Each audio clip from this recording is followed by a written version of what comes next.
Once again, thanks to everybody for submitting your questions for this NFL Draft Q&A. I'm enjoying answering them, and I've enjoyed interacting with you guys over the past few months. We're going to go ahead and get started with part 2, see how long this takes. Vols fan is going to kick us off by asking, do you feel it is easier to draft for a 3-4 scheme or a 4-3 scheme? I think it's a tough question because you've got college teams are kind of split. Some run like a 4-2-5 base, 3-3-5 base, 3-4, 4-3. But it seems like college is prone to provide a lot of tweeners. Like they'll provide 280, 290-pound interior linemen.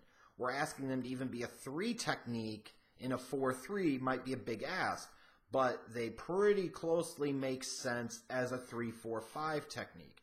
You get a 250, 250-pound 4-3 defensive end in college. Maybe they're not long enough, strong enough, big enough to play a base end in a 4-3. What do? You kick them out to a 3-4 outside linebacker. I feel like a 3-4 is a little bit easier to draft for because you get so many guys that can be classified as tweeners in the 4-3 sense. I hope that makes sense. Matt Fevish. Any day 2 players who can have an impact like Alvin Kamara and Juju Smith-Schuster. Absolutely, and I'm sure there are going to be a couple of those guys this year. One guy I would put my money on in the receiver position is Anthony Miller from Memphis. Again, there's just something about the dude. Just something about the dude. Could be totally wrong, but it seems like just something about that dude. In terms of a running back, it might not be quite the same type of style, but I feel like a guy like a Nick Chubb could come in and be a day 1 starter for somebody as a between-the-tackles power back as a second-round pick and potentially be an offensive rookie of the year type candidate. So those are a couple of guys I think of instantly that could come in and have a big impact on the team they're drafted to. Cloud asks, the best situation for the Eagles at 32.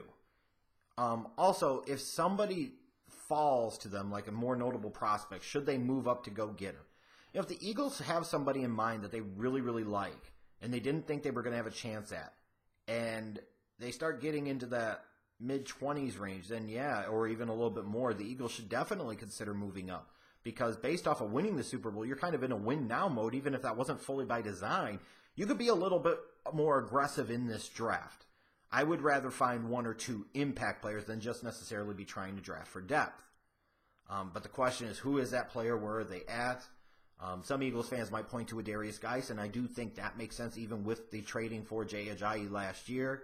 I think Geis has more pure upside than an Ajayi, and longer term will be the better player. So maybe that's a guy there. Another ideal situation might be for them. A lot of people seem to be keen on a guy like Rashaan Evans being there at 32 for them, and he might be there. But if they really, really like somebody and they start dropping down a little bit, yes, they should absolutely consider trading up.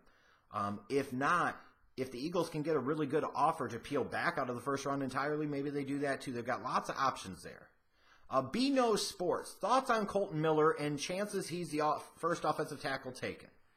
This is one of these things where you have to wonder, is he going to be just an athlete or is he going to be a guy that can actually play tackle? When all is said and done come Thursday, I'd be stunned if he's not the first offensive tackle taken. I think teams are going to look at him in terms of his athletic profile and feel more confident about him than they would, let's say, a Mike McGlinchey, and therefore they're going to side with that athletic upside and go with Kolton Miller. Oski Land asks, is Josh Sweat a first-round talent? No, I don't think so. I know some people I've seen like on Draft Twitter talking about a guy, that may end up being like a first-round pick. I just have a real hard time fully buying in with the knee issue that he's had.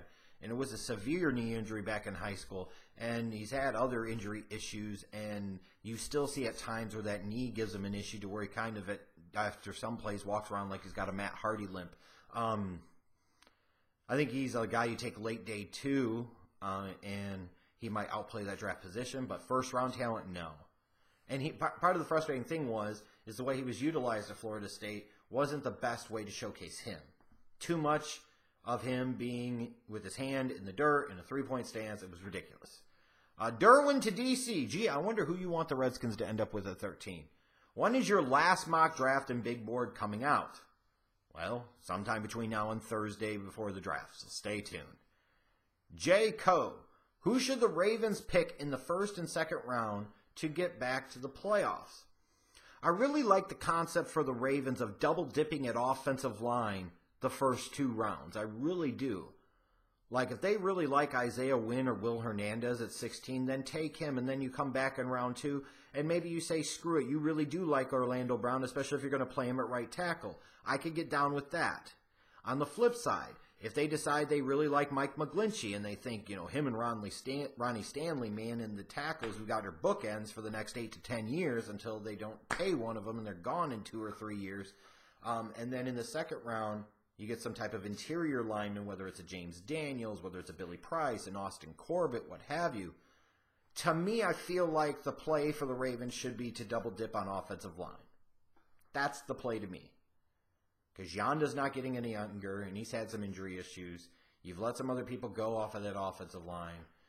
That feels like a way you could really help the offense instead of just sinking yet another pick into a wide receiver or whatever. Now, you could say tight end maybe, but who would that tight end be? Dave G. If the draft ever goes to Virginia, will you attend it? Should have attended it when it was in damn Philly, because Philly's not that far from Richmond. I could have made the trip, but just being lazy. If they decide to have it in D.C. or Baltimore, I'm going to be really hard-pressed if I'm still living here in Virginia to not want to go to the draft, because that would be a way to easily check something off of my bucket list. And even if it wasn't round 1, or even if it wasn't day 2, maybe I would just go up there for day 3. Maybe I'd go up there for all 3 days. I don't really know. But yes, if it ever came to D.C. or Baltimore, or even like Charlotte's, 4.5 hours away, I'd have to go. Even Pittsburgh's like 6 hours away. I think I'd have to go, honestly. I'd have to go. I love Lamp. Should the 49ers trade back with the Bills to take Ridley and win? So you think moving up from 12 to 9, or moving down from 9, is going to get you both picks 12 and 22. Good luck with that. Now, the 49ers peeling back from 9 and being able to get picks 23 and 21 and 1 or 2 other picks is a possibility. I don't know how likely, but that is a much more reasonable scenario. And at that point in time, if you got 23 and 31, I don't know if you'd be able to end up with Isaiah Wynn and Calvin Ridley, one or both of them, but you could. If you did that, then yes, you should do that if you're the 49ers. Daniel is my name. Any thoughts on Jesse Bates III? I'm maybe not quite as high on him as others. I understand the athleticism. I understand the center field ability, especially for a former baseball player. I see what people like in him as a free safety, but he's really skinny. He's not incredibly physical. I worry about him in run support. I personally like Justin Reed more than I like Jesse Bates. To me, Bates is probably going to get overdrafted, and Reed perhaps might get a little underdrafted. Andy for win. Which of the NFL draft analysts do you tend to agree with the most? Oh, good question. Probably Mayock and maybe Louis Riddick. If I have to think of 2 off the top of my head, those would probably be the 2. At times it used to be Merrill Hodge would be another one. I tend to disagree the most with a guy like McShay.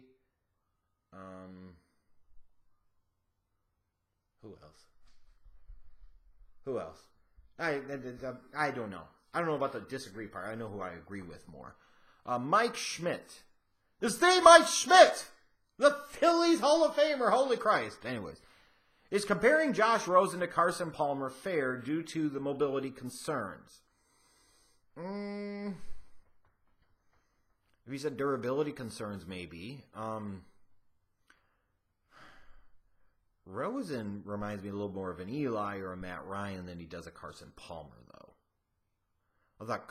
I thought Palmer's arm talent coming out of USC was better than Rosen's is coming out of UCLA. I think you really see the lack of pure arm strength and arm talent out of Rosen whenever he gets on the move. Then his arm is significantly weakened. And Brandon Roman's going to close us out with the thoughts on the Jets possibly taking Baker Mayfield. Well, if your heart is set on it, you better hope to God that he's there at number 3, because you don't know what's going to happen at this point. If the Jets take him at 3, at least they got a quarterback. Clearly they got the quarterback they wanted. Just better hope to God it works out. And his attitude, his personality is either going to thrive in New York, it is going to die a quick death. Quick death. I'm not sure what to think of it. I also have to see what type of offense they put around Baker, because right now, if I look at the talent covered on the Jets offense, it's not a particularly good one. So, need some work there. But anyways, that's it for this Q&A. Thanks to everybody who sent in your questions. We've got some more draft videos coming up in the next couple of days, and draft time is almost here, baby. Thank God.